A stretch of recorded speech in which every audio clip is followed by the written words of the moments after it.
Welcome back to part 2 of our cross sections. So we just went ahead and we solved this using the squares.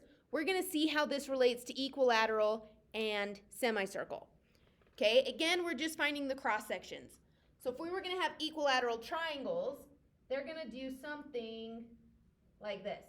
Again, really hard for me to show this visual because I am not that good of an artist. But we're seeing these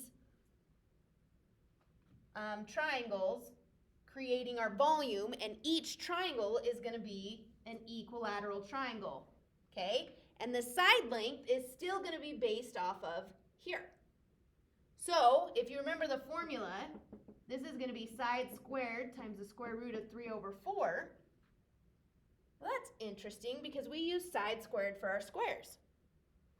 So if we take the integral from 0 to 2 of, we've got our square root of 3 over 4, side squared was 2x minus x squared squared dx. Well, I could just pull out our multiple. So the square root of 3 over 4 from 0 to 2, 2x minus x squared squared. That looks awfully familiar because that is exactly what we just did for our squares. So I now know I'm going to have the square root of 3 times 4 times the integral, which we found out to be 16 over 15. That's going to reduce. And my answer is going to be 4 root 3 over 15 units cubed. That's my area. Pretty nifty, right?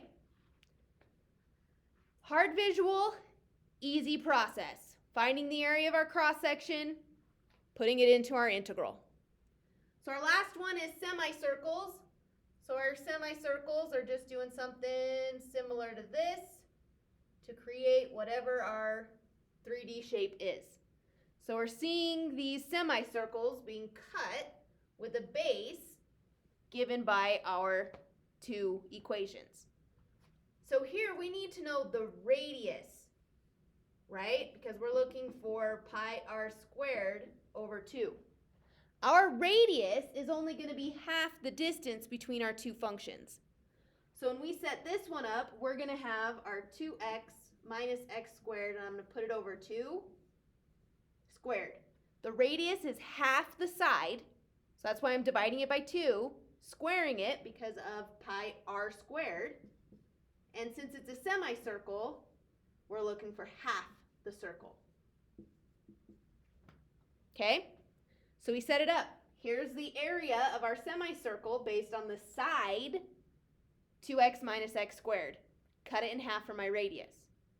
Well, if we were to distribute this, I'm going to try to do not too much at once. Distribute the squared to the numerator and to the denominator. 2 squared is 4. 4 times 2 is 8.